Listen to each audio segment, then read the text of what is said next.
सुना था मैंने कि ये लोग शिकार करके आ रहे हैं। अब ये कह रहा है हरीश दुलानी, जिसने पहले ये बयान दिया था कि उसने देखा कैसे गोलियां चली, कैसे हिरन मेरे, कैसे छुरी चली।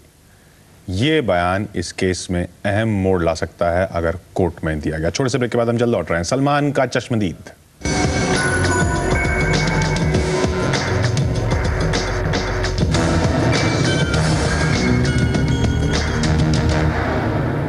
सलमान का चश्मदीद। आज से 5 दिन बाद सलमान खान के काला हिरन शिकार मामले का फैसला आने वाला है। 5 दिन में अदालत दूध का दूध और पानी का पानी कर देगी। लेकिन क्या मतलब है ऐसे मौके पर मामले के चश्मदीद गवाह के सामने आने का? क्या ये गवाह के मुकरने का एक और हाई प्रोफाइल मामला बनने जा रहा है? आज के इस सबसे बड़े खुलासे के लिए चलते हैं किशोर के पास।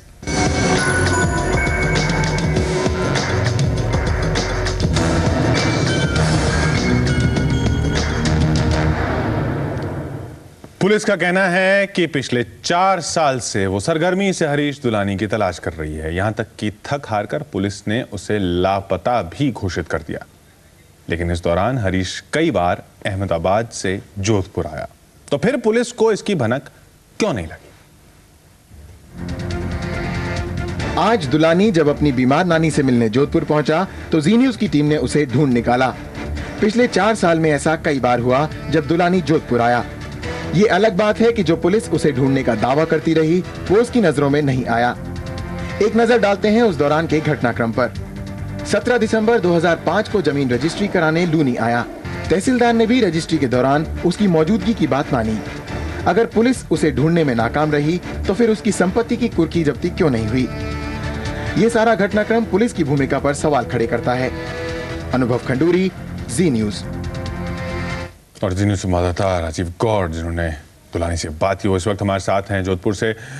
राजीव, ये एक बात तो ये नजर आती है कि अब जो बात दुलानी कह रहा है वो उस बात से बिल्कुल अलग है जो बयान के वक्त कही गई थी। वजह क्या है, ये सवाल बना हुआ है। क्या जो बात वो कह रहा है कि दबाव उस वक्त था वो सही है, या अब जो कह रहा है अब क्या कोई दबाव है, ये देखना है। तो इस सब को देखते हुए आगे कानूनी तौर पर क्या क्या हो सकता है? अब हरीश को लग नहीं रहा, जब वो कैमरे के सामने आ गया है तो फिर उससे पूछताछ की जाएगी? देखिए किशोर, 2 सबसे बड़ी बातें हैं। पहली बात तो यह कि जिस तरीके से हरीश यहां से गायब हुआ, उससे पहले उसने एक एप्लीकेशन दायर की थी और उसमें उसने कहा था कि मेरे को सलमान और उसके साथियों से खतरा है। उसके बाद में पुलिस ने उसको काफी तलाशा, जो पुलिस कहती रही है, लेकिन 4 साल के अंतराल में पुलिस उसको ढूंढ नहीं पाई। और वहीं दूसरी बात, अब जब जी न्यूज की टीम ने, हमने जब आज सुबह उसको ढूंढा और उसके बाद उसका ये कहना कि मेरे को पुलिस और जो वन विभाग के दबाव में मैंने ये सब कुछ कहा और उससे मेरे पिता की मौत भी हो गई है।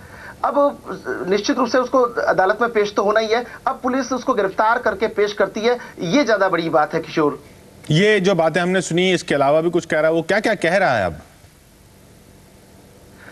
देखिए किशोर, हमें जब ये हम लोग इसके पीछे लंबे समय से लगे, 3 महीने की कड़ी मशक्कत के बाद में हमने इस मामले में, चूंकि रोज सलमान जब पेशी पे आते थे तो हरीश दुलानी की कमी खलती थी, लगता था कि वो एक चश्मदीद गवाह जो है वो लंबे समय से लापता है। तो हमें अहमदाबाद की जानकारी मिली, हमें मुंबई की जानकारी मिली, पूरी तरह से पीछे लग करके, और हम लोगों ने एक इस तरह का प्लान किया। आज सुबह जब उसके घर गए तो हरीश दुलानी अपने घर पे नानी और माँ के साथ बैठा हुआ था। हमने उससे बात की तो उसने कहा कि मेरी माँ और मेरी नानी की तबीयत बहुत खराब रहती है और अब मैं बाहर नहीं रह सकता। मैं अब तक अहमदाबाद में काम करता था, लेकिन अब मैं यहाँ काम करूंगा, अपनी माँ और नानी के पास रहूंगा। उसकी जो वजह साफ सामने आई कि उसके पिता की जो मौत हुई वो इस हादसे के कारण हुई है। उसका ये कहना कि मैं दुखी हो चुका हूं, मैं अपने परिवार के साथ रहूंगा किशोर। यानी कि अब उसने फैसला कर लिया है कि अब वो यहीं रहेगा, इसलिए उसको पता था कि अब उसे सामने तो आना ही पड़ेगा, इसलिए वो कैमरे के सामने आके अब जो कह रहा है और कह रहा है कि अब जो मैं कह रहा हूं वो सही कह रहा हूं। देखिए किशोर, जब हमने उससे बात की शुरुआत की तो पहले तो तैयार नहीं हुआ, और जब वो तैयार हुआ, जब उससे बातचीत की गई तो उसने कहा कि आप मेरी मदद करें, मेरे पास वकील नहीं है, मैं कैसे कोर्ट में जाऊंगा, मैं तो फंस गया। मेरे को तो पुलिस ने और विभाग ने जबरदस्ती बयान दिलवा दिए। अब पुलिस ने और उस वक्त क्यों जबरदस्ती बयान दिए, ये एक सबसे बड़ा सवाल है, और क्यों वो अदालत से डरता हुआ फिरता रहा, ये उससे भी बड़ा सवाल है। लेकिन चूंकि 10 अप्रैल को इस दूसरे मामले का फैसला होना है और निश्चित रूप से हरीश दुलानी जो है चश्मदीद गवाह है, उसके बयान काफी मायने रखते हैं। और जो चूंकि उनके अधिवक्ता से जो हमारी बातचीत हुई है, उनका ये कहना है कि हस्तिमल सारस्वत का ये कहना है कि हर हालत में हम हरीश को बुलाने के लिए दरख्वास्त लगाएंगे। हरीश अगर अदालत में पहुंचता है और हकीकत बयां करता है तो निश्चित रूप से केस प्रभावित होना संभव है। किशोर जी, राजीव, हस्तिमल सारस्वत साहब सलमान खान के वकील इस वक्त हमारे साथ भी फोन लाइन पर हैं, उनसे बात करते हैं। सारस्वत साहब, हरीश दुलानी कैमरे पर कह रहा है कि उसने ऐसा कुछ नहीं देखा, क्या करेंगे आप? अदालती कार्रवाई अब किस मोड़ पर जा सकती है?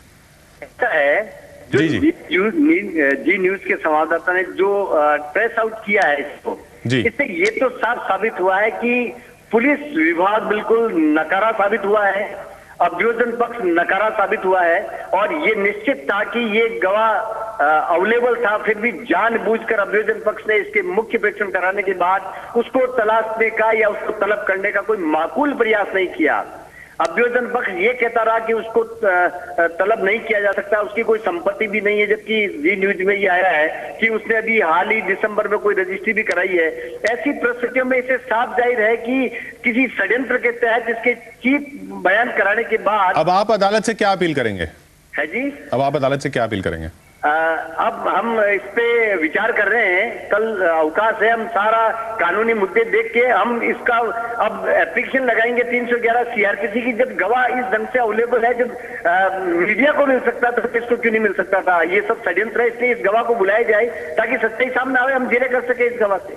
और आपको क्या ये नहीं लगता कि फिर ये सवाल उठेगा कि गवाह पे अब दबाव बनाया जा रहा है, बल्कि मैं एक बात बताना चाहूंगा, यदि ऐसा कुछ होता, अगर हमारा कोई दबाव होता, गवाह हमारे से मिला हुआ होता, तो निश्चित रूप से हम उसको कभी का पेश कर देते, हम इतनी तकलीफ नहीं उठाते, इतनी अनविकता नहीं भुगतते। इससे साफ जाएगा कि हमारे ऐसा भी तो हो सकता है कि अब आपके हाथ लगा और आपने पेश करने से पहले मीडिया के सामने पेश करने के लिए उसको कह दिया हो। जो मैंने इस मामले में देखा है, हमारे क्लाइंट तो सिर्फ वो अपने शूटिंग में व्यस्त रहते हैं, ये केसेज हम ही संभालते हैं। ऐसा कभी हमारी आपस में बातचीत भी नहीं इस गवाह के बारे में, क्यों हमें पता था कि ये गवाह झूठा है, इसने जो मुख्य परीक्षण दिया ये इस पर टिक नहीं सकता था। वैसे भी ये गवाह अगर जिले वैसे भी आता तो हम ये साबित करा देते कि मामला बिल्कुल झूठा बनाया है, क्योंकि बयान देना अलग चीज है और जिले में टिकना बहुत अलग चीज है।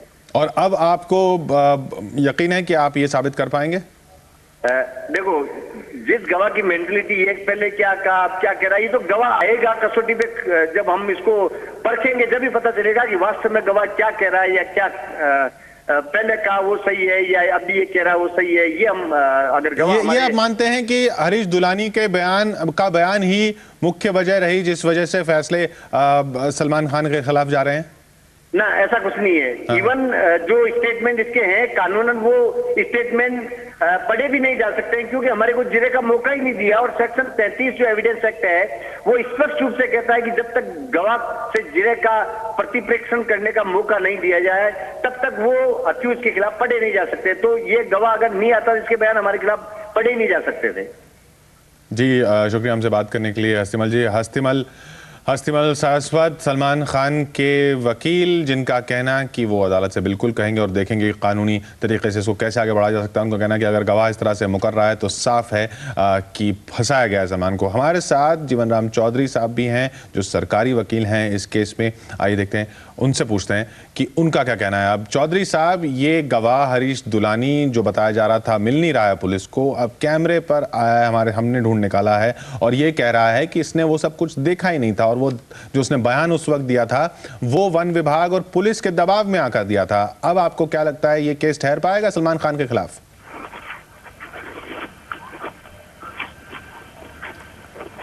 चौधरी साहब, अब तक मेरी आवाज पहुंच रही है?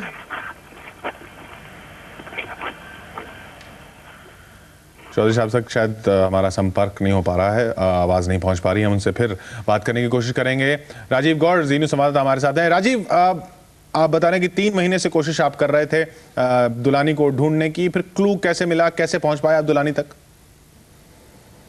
देखिए किशोर, जैसे ही 3 महीने से हम लोग जो कोशिश कर रहे थे तो हमको सबसे बड़ा क्लू मिला कि हरीश दुलानी अपनी मां के साथ में, जहां लूनी एक तहसील है, तहसील कार्यालय में गया, उसके 2 प्लॉट थे तनावड़ा गांव में, उसने उन प्लॉटों को किसी व्यक्ति को बेचा, प्रीतम सिंह नाम के व्यक्ति को। तो रजिस्ट्री कराते वक्त हस्ताक्षर खुद को करने पड़ते हैं। तो हरीश दुलानी 17 दिसंबर 2005 को अपनी मां को लेकर के लूनी के तहसील कार्यालय पहुंचा, वहां पे खुद ने सिग्नेचर किए। तो एक क्लू तो उस दिन मिल ही गया था। उस दिन एक वहां पर कोई विश्नोई समाज के व्यक्ति ने पुलिस को इतला भी दी, लेकिन पुलिस ने इसकी परवाह नहीं की। उसने लूनी थाने में भी इतला किया, बासनी थाने में भी इतला किया, लेकिन पुलिस ने परवाह नहीं की। उसके बाद में उस क्लू को पकड़ते गए और जैसे ही वो रजिस्ट्री हमारे हाथ लगी तो हमने देखा कि हम क्यों नहीं इसके घर पे जाके बात करें कि हरीश को परेशानी क्या है, क्या उसकी मां के हालात हैं। उसको जानने के लिए आज सुबह जब जी न्यूज की टीम वहां पहुंची तो हरीश वहां घर में ही मौजूद मिला। तो हरीश से हमने जब बात की तो उसने अपना दर्द दिखाया कि मैं अपने पिता को खो चुका हूं और मैं अपनी नानी को खोना नहीं चाहता हूं। मेरी नानी बहुत बीमार है, मेरी माँ विधवा है, वो भी काफी बीमार रहती है। तो हमने जब उससे बात की तो उसने बिल्कुल साफ साफ कहा कि मुझे पुलिस और वन विभाग ने झूठा फंसाया है और मैंने ये बयान दिए ही नहीं, मुझे रटाए गए कि ये बयान आप दे दीजिए। वो बयान उन्होंने दिए हैं किशोर जी। राजीव जीवनराम चौधरी साहब हमारे साथ इस वक्त